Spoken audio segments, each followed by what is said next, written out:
Voltando para o nosso segundo bloco, eu gostaria mais uma vez de agradecer o Café Mercearia, que sempre nos recebe com o maior carinho, esse lugar super gostoso, com um cardápio incrível, que vale a pena você conhecer. Doutor, voltando à questão das doenças respiratórias, eu gostaria que você falasse um pouquinho mais delas e dos sintomas que acometem as crianças. Ok, vamos falar então um pouquinho sobre a bronquiolite, que é algo que está muito frequente também nesse momento. Geralmente a bronquiolite é essa inflamação que acaba acontecendo no pulmão da criança.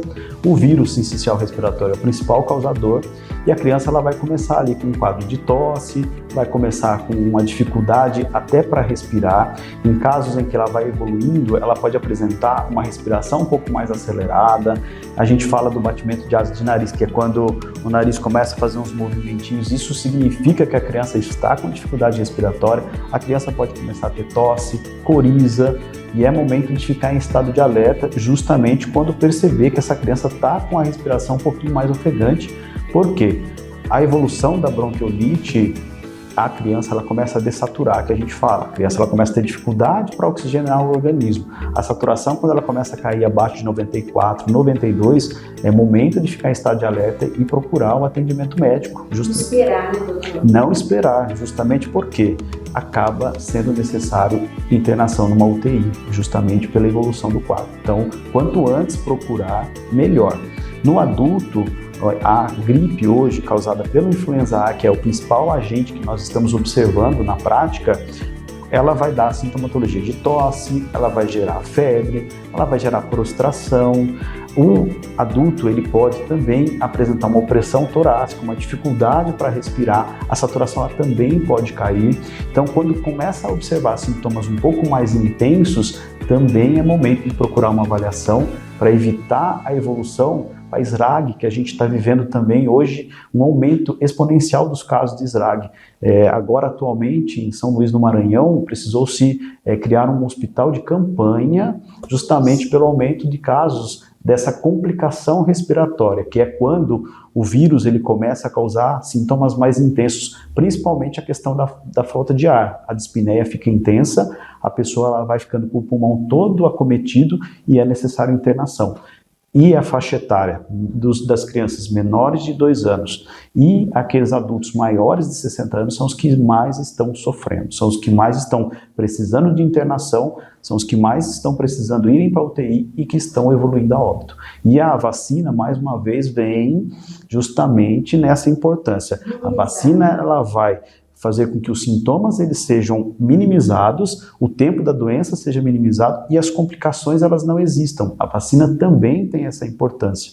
Outra importância também que já está sendo, já foi aprovado no SUS, é a vacina contra o vírus sincicial respiratório, porque esse vírus ele pega justamente as crianças menores de 2 anos e a população maior de 60. E para essas duas populações extremas, esse vírus ele é muito letal, ele acaba causando uma infecção grave. E essa vacina já foi liberada pelo SUS para essas pessoas e também para as gestantes, na verdade, para as gestantes e para as pessoas acima de 60 anos, para prevenir justamente a infecção pelo quadro e evoluir para SRAG, que é necessária internação em UTI. E essa vacina já está disponibilizada em todas as cidades ou ainda está vindo aos poucos, dependendo do número de população? Porque a gente teve os casos, né, de dengue e alguns municípios não receberam a vacina porque tinha uma população com menos de 100 mil habitantes, dependendo do número de casos, né? E isso também está acontecendo com essa vacina? Também está acontecendo com essa vacina. E já foi aprovada, mas ainda não temos em todos os municípios. Ela está sendo distribuída de forma gradativa. Acredito que até o final do ano nós já teremos aí grandes, vamos dizer, muitos municípios já serão contemplados com ela. Entendi. E com relação à vacina da pneumonia, o município tem a disponibilidade dessa vacina?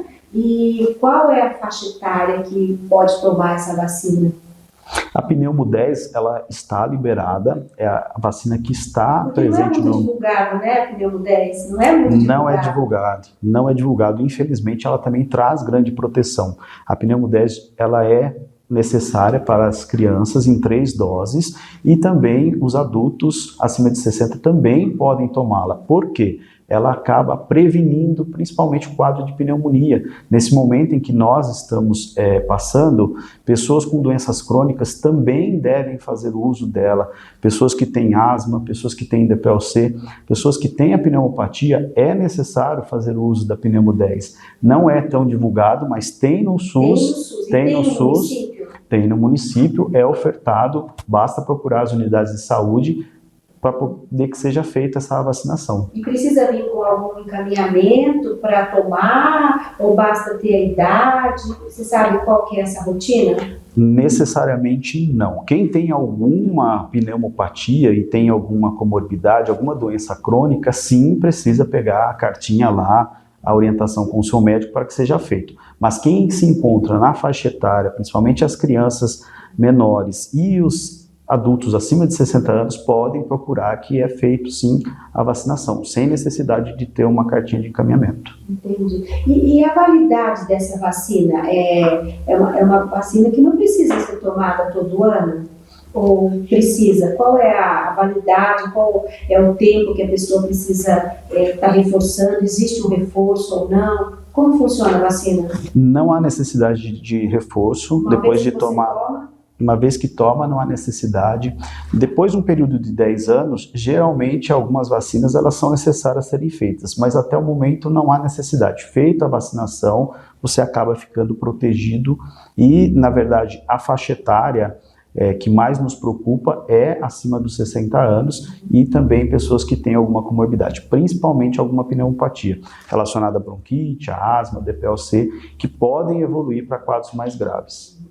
E o número de internação com relação à pneumonia? Você sabe se no município tem um número grande de internações? Como é que está? Porque a gente sabe que, por exemplo, existe um número de leitos X para criança, para adulto, que o SUS disponibiliza. E, por exemplo, no nosso município, ele não tem uma UTI pediátrica, né? Então, é mais um fator preocupante quando a criança precisa de uma UTI. Porque a gente sabe que no nosso município a gente tem vagas de UTI, acho que são 20 leitos, se não me engano, mas são leitos adultos, né? Nós não temos UTI pediátrica, então é mais um fator aí para as mães ficarem alerta, porque se tiver algum problema mais sério, provavelmente a criança vai ser transferida para outro município. Exato. Isso que você está comentando, Beth, é de extrema importância porque nós não temos suporte de UTI neonatal nem UTI pediátrica aqui no nosso município. Se eventualmente a criança ela evoluir com um quadro grave da bronquiolite, ela vai ter muito possivelmente que ser transferida para outro município, ou para a Unesp de Botucatu, ou até Itapeva, é a nossa referência. Itapeva também tem uma UTI neonatal que eventualmente recebe crianças lá da nossa regional, mas aqui o nosso município não comporta. Depende da CROSS, né, doutor? E depende da CROSS também, que é outra. Achar vaga. E agora, com esse aumento do número de internações, cada vez mais difícil para você conseguir uma vaga, eu acho que dificulta ainda mais o tratamento, né, da criança. Recentemente, na Central de Regulação, a gente sempre está fazendo vamos dizer, essa varredura da quantidade de vagas que elas estão disponíveis no estado de São Paulo. E recentemente, vagas de UTI estão sendo muito críticas, principalmente pela questão respiratória. Então, aumentou muito, então vale a pena a gente se proteger. Medidas simples que protegem para a gente poder evitar chegar num vacina salva vidas, né, doutor? Vacina salva vidas, sem dúvida nenhuma. É um lema que a gente já bate tanto, mas é verdade, né? Uma vacina pode salvar uma vida. Uma vacina pode salvar uma vida, sem dúvida nenhuma. Muito importante. Doutor, falando em problemas respiratórios de uma forma geral, a gente sabe que a questão do vape, ele está muito sendo debatido, porque está causando doenças em pessoas mais jovens, né? Por exemplo, câncer de pulmão, por exemplo. Que antigamente cometia pessoas mais velhas. Hoje em dia, a partir dos 30 anos ou menos até, a gente já sabe que isso pode estar acontecendo e muitas vezes é decorrente do vapor, que foi uma coisa assim que, apesar de estar proibido pela Anvisa pelo Ministério da Saúde, ele ainda entra no Brasil, ainda temos no Brasil, e são vendidos de forma ilegal. E os jovens acabam dando um jeito de adquirir esse produto, né? E as consequências são gravíssimas, a quantidade de nicotina é muito maior do que o cigarro, fora os metais pesados e uma série de produtos lá, produtos como éter, que vai se transformando, né? Recentemente eu li sobre uma pesquisa que a PUC do Rio de Janeiro, o pessoal da área de química, fez e foi detectado vários metais pesados.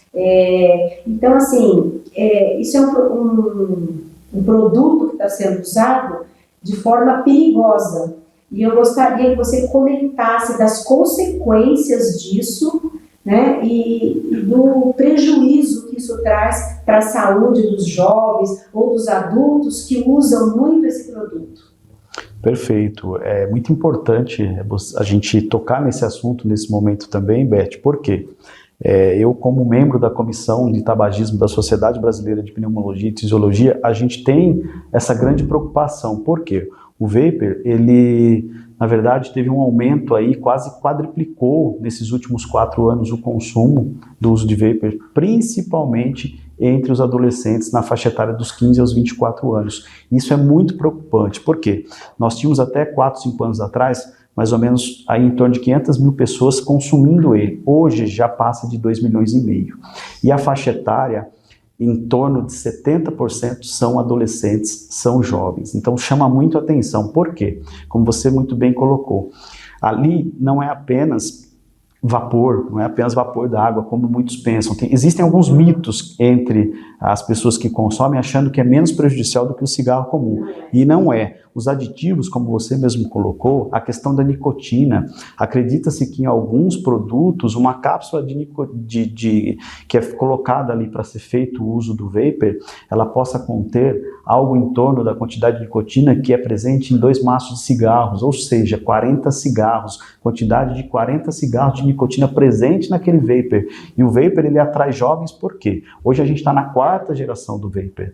A gente, desde 2017, eles foram aprimorando cada vez mais o produto, foi ficando cada vez menor, mais atrativo, né? Tem mais de 8 mil sabores que a gente pode colocar ali, os aromas que eles falam, e menores também. Tem a questão dos pendrives, dos pods que eles falam, só que os sais de nicotina presentes eles são muito prejudiciais.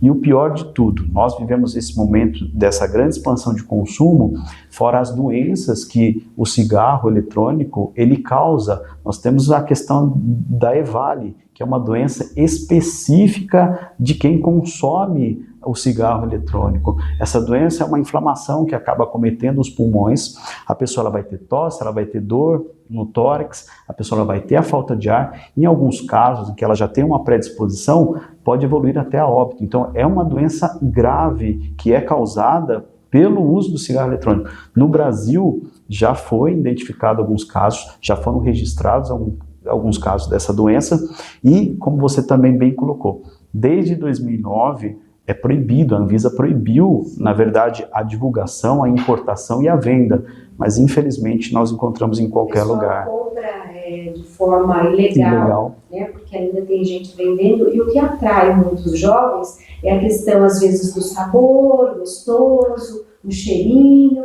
e a pessoa acha que aquilo ali não vai trazer nenhum malefício. Pelo contrário, né? Quanto melhor o sabor, o cheiro, é porque tem metais pesados, uma grande quantidade de nicotina, né? Que isso aí atrai eles pelo cheirinho, pelo gosto, e aí os jovens não estão assim tendo noção do malefício que isso está trazendo, porque às vezes eles acordam, eu até estava vendo um relato da doutora Margarete, que o jovem às vezes deixa isso no criado mudo, e aí ele acorda, antes mesmo dele tomar o café da manhã, ele pega aquele cigarro eletrônico, já vai começando a fumar, né? Porque tá fácil, tá ali, entendeu? E isso aí tá cada vez pior e as doenças cada vez mais graves, né? E a gente nota isso pelo que está acontecendo. O Sistema Único de Saúde já está detectando isso aí, né, doutora? Sim, estamos detectando e percebendo da importância da divulgação para conscientizar esses jovens desses riscos que eles estão correndo. Por quê? Como eles acham que são apenas um vaporzinho de água ali, na verdade, as substâncias, os aditivos que tem dentro do cigarro, são aditivos também que nem tem a acroleína, o formaldeído, que são substâncias que são altamente cancerígenas. Recentemente, acredito que há uns 20, 30 dias, saiu uma notícia de uma jovem, líder de torcida de 17 anos, o famoso pulmão de pipoca. O que é o pulmão de pipoca? O pulmão de pipoca é a pneumonite que a gente fala, decorrente da bronquiolite obliterante, que é uma inflamação que também acomete os pulmões, acomete os bronquíolos, só que além da inflamação, ela causa fibrose. A fibrose é uma cicatriz, e em casos mais graves, qual que é o tratamento? Transplante pulmonar. E o cigarro eletrônico também causa isso. Por quê? Dentre os aromas tem o diacetil, que é um aroma. E é até engraçado comentar que acaba atraindo. A inalação desse diacetil acaba causando, então, essa doença também. Então é mais uma doença aí que o cigarro eletrônico causa. Eu vi um comentário que ela fez, que o pulmão não é que nem rabo de lagartixa, né? Ele não consegue se refazer. Então, uma vez lesado, ele vai continuar lesado, ele não tem como se refazer. E eu achei interessante que ela colocou isso aí. E é verdade, né? Só vai piorar as condições físicas das pessoas, e isso aí eu acho que deveria ser divulgado nas escolas para os adolescentes que estão chegando agora. E não é só a escola pública não, porque isso aí custa caro. Escolas particulares também, eu acho que deveria ser difundido muito mais essas informações. Sem dúvida nenhuma, viu? É muito importante a gente fazer esse trabalho de conscientização, levar a informação, acabar com esse mito de que cigarro eletrônico é melhor, menos prejudicial do que o cigarro comum, porque na verdade não é. Muitas pessoas que são tabagistas, elas acabam deixando o cigarro de lado, o cigarro comum, para usar o vapor, achando que é menos prejudicial, e na verdade não é, acaba sendo até pior. Entendi. Doutor, estamos chegando no final do nosso segundo bloco, foi muito bom essas informações que você está passando para a gente, para o pessoal que está nos assistindo, e eu gostaria que você deixasse uma mensagem para as pessoas. Sem dúvida, eu acho que a mensagem hoje principal é a questão da vacinação. Nós estamos vivendo um momento grande de volume de casos de influenza A, levando à complicação que é a SRAG, que é a Síndrome Respiratória Aguda Grave, e medidas simples, incluindo a vacinação, é de extrema importância para a gente evitar essa evolução com um quadro grave, evitar a internação e até óbito.